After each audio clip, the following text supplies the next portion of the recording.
Hello po sa inyong lahat mga ka-crypto. Ako po si Pinoy Crypto Trader at sa video na ito ay atin pong pag-uusapan ang tungkol sa balitang ito kung saan ay ayon po sa isang post sa blog noong December 2023 ay sinabi ng Shiba Inu ecosystem na ang Shibarium Burns ay lilipat na po sa isang automated system dito sa ngayong January 2024.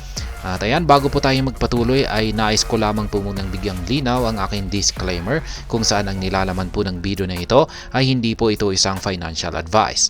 For education and information purposes lamang po ang layunin nito.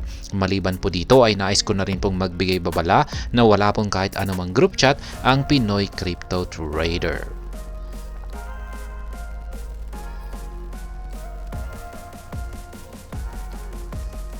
At ayan, ang sabi po rito ay ang team sa likod ng Shiba Inu ecosystem ay nagpahayag ng mga plano na i-automate ang Shibarium powered ShibBurns simula January 2024. At ngayon po yan, kapansin-pansin ang development ay nakumpirma sa isang post sa blog na ibinahagi ng team noong nakaraang December.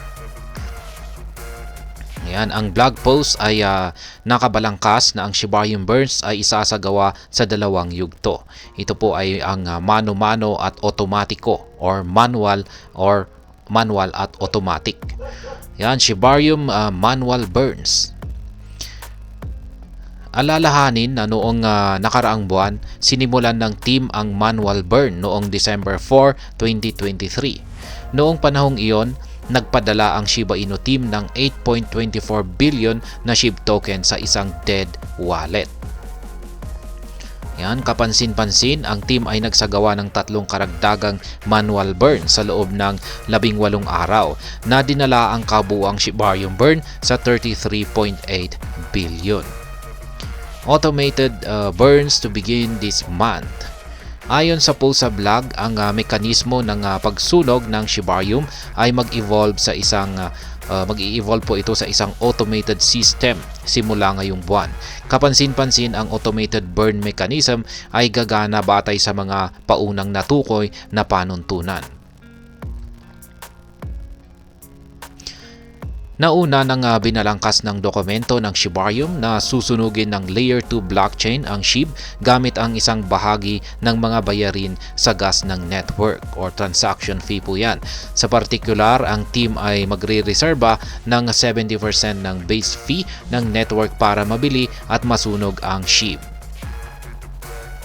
Dahil ang Bone Shiba Swap ay opisyal na bayad sa gas, ito po yung official na ginagamit na gas fee ng network, i-convert muna ng system ang mga token sa SHIB bago ipadala ang mga ito sa dead wallet. Gagamitin ang mga bayarin sa Shibarium upang masunog ang SHIB sa tuwing ang kontrata sa burn ay umaabot sa $25,000 na bone. Kapag naabot na ng kontrata ang $25,000 na threshold, otomatikong i-convert ng system ang bone sa SHIB at ipapadala ang katumbas sa dead wallet. Shibarium to bolster SHIB burns. Mahalagang tandaan na ang presyo ng SHIB ay tutukoy sa bilang ng mga token na susunugin sa Shibarium.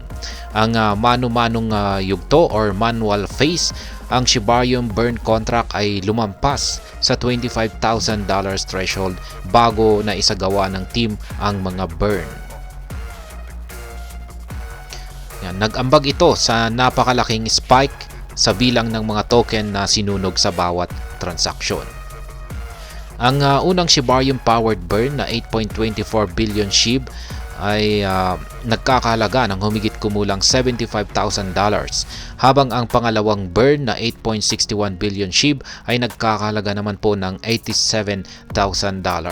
Bukod pa rito, ang pangatlo at ikaapat na pagkasunog ng Shibarium ay nagkakahalaga naman po ng $90,700 at $90,300. Yan.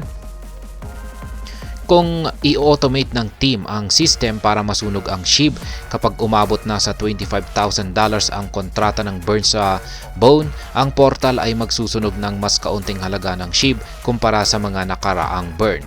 Gayunpaman, ang mga otomatikong burn ay magaganap ng mas madalas kaysa sa kanilang mga mano-manong katapat or manual counterparts. Dahil sa mas maraming SHIB ang nasusunog sa Shibarium, inaasahan na mababawasan ng husto ang mabigat na supply ng circulation ng token. Sa ngayon, mahigit 410.69 trilyong SHIB ang nasunog, kung saan nakatakdang palakasin ng Shibarium ang figure sa automated burn mechanism. Yan, sa pamamagitan po ng kanyang automated or otomatikong pagsusunog. Yan. At ayan, hanggang dito na lamang po tayo sa video na ito. Sana po ay inyong nagustuhan ang aking paliwanag dito. Kung inyo po itong nagustuhan ay pakiclick lamang po ang like button nito. Para naman po sa mga bago lamang dito, kayo po ay aking inaanyayahan para mag-subscribe. Pakiclick na rin po ang bell icon nito dahil ito po ang siyang magsisilbing notification nito sa mga bago kong videos na akin pong ina-upload sa aking YouTube channel na ito. Marami pong salamat sa panunood. Ingat po tayo lagi at God bless po sa ating lahat.